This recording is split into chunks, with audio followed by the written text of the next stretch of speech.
2024 is the year of exposing everything, from P. Diddy not too far away from being the Black Jeffrey Epstein, to the gaming industry being flipped on its head after Sweet Baby Inc. got exposed.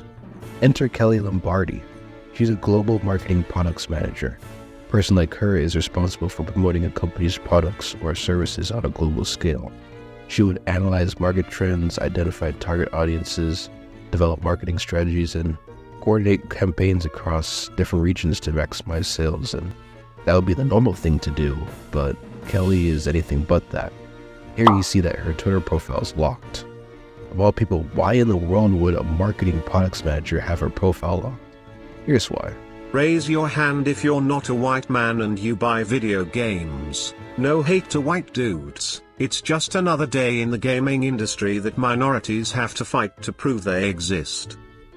So what she's essentially asking for is a survey of how many people play games by ethnicity, in the weirdest way possible. Keep in mind that this is a global marketing professional. Why not just run a poll asking this question and drop the mention of white dudes? Doesn't help me that you're trying to virtue signal for a problem that doesn't even exist. Seriously, coming in hot at 1.48 billion people, the largest gaming population in the world is Asian. Then Latin America comes in third place at 419.6 million, before North America enters the picture in fourth place.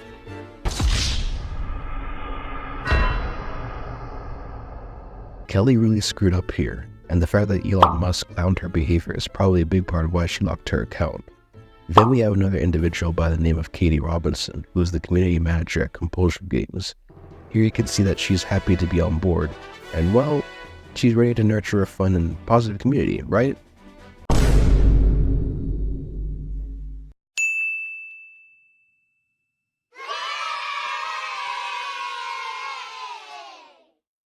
Mark Kern, who has worked on a number of games like the original World of Warcraft, StarCraft, and Diablo 2, exposed Compulsion Games for race swapping the main character from white to black.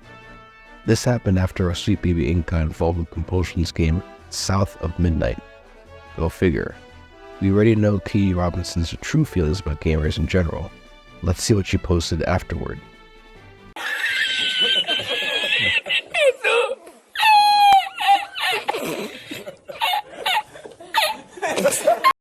So another poser goes into hiding after getting exposed.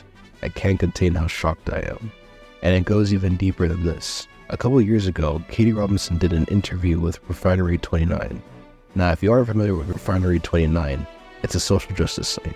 It's written hit pieces against Candace Owens and Donald Trump for having the audacity to call out how there's a difference between men and women in sports.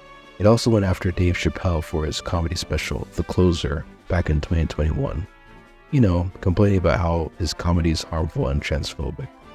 The writer of this article also believes in defunding the police and that white supremacy is alive and well. I bet she thinks that white supremacy is the reason why the American Society of Magical flopped at the box office, and not because it's a slipshod race-baiting movie. But I digress.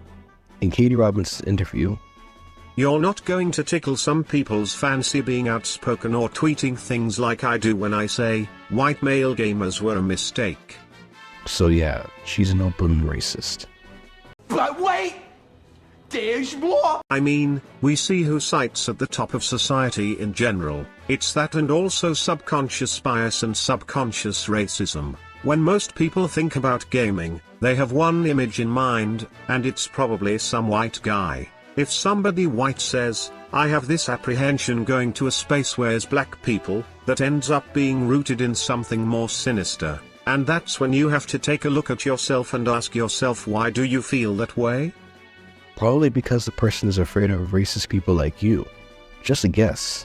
People like this honestly make me sad. It's ironic that they clamor themselves to be opponents of social justice, but they end up just destroying everything they touch and dividing people. Before Gamergate happened in 2014, none of this was a problem. But activists need to fight against something, even if it means having to make it up. Remember our good old friend Alyssa Mercante, who wrote that Kotaku article defending Sweet Baby Inc.? She accused Mark Kern of harassing her, even though she's the same type of individual to say that you can't be racist against white people. Meanwhile, Mark has been the subject of getting messages like this. Jeff Zoldi. Where did you go wrong, man? This well-adjusted individual is a journalist who's worked for publications such as Enemy, The Gamer, and Game Rant. Doesn't really look like he has much going on for him, though. And I don't mean that just by his journalistic work. I mean his Twitter profile is quite literally gone. This guy went beyond just privating his account. And by the way, I've been seeing a lot of activists have this reaction to this totally, absolutely, and preposterous statement. Anyone can be racist. No! We already went over how Alyssa Mercante thinks that you can't be racist against white people. Now we got Evan Kinney, a senior programmer at Epic Games, who believes the same thing. Are these people supposed to be the tolerant and inclusive guys? What happened to that? No one should be racist to anyone, but apparently that's a wild thing to say. Shauna Jones, who's a community manager for Ubisoft, also had a lot to say about white people. And it's a lot. Eurovision celebrating diversity, really? All of the hosts are white men. Ooh, that looks painful, you cracker. Be safe. Smiley face. Yay. Diversity finally. No more middle-aged white men.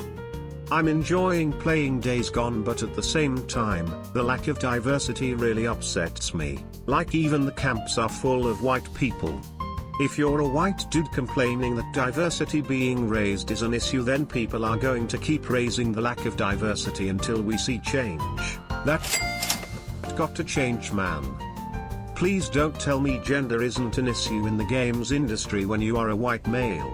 Diversity in general is an issue in the industry. I guess as a white male who is always represented, it's easier to not know or see the misrepresentation in studios. I don't imagine many women wanting to play this game. I can't believe it's a game. The whole aspect is just horrifying. It doesn't help it was developed by an all-white male team either. Gamer boys ruin online games. I'm pretty sure the people lying on the floor fearing for their lives in the Capitol building can tell you that this isn't a protest, they are under attack. This is disgusting. This is white privilege. It's only the 6th January. Ninja is boasting about his white privilege by doing this. He has the potential to influence millions of kids and chooses to be a sack of beans. Use your platform for good if you have the opportunity. Don't do a ninja. This is shameful behavior. Proof that we can't make the games industry a safe and inclusive space when the higher-ups don't understand the importance of diversity and are all middle-aged white guys.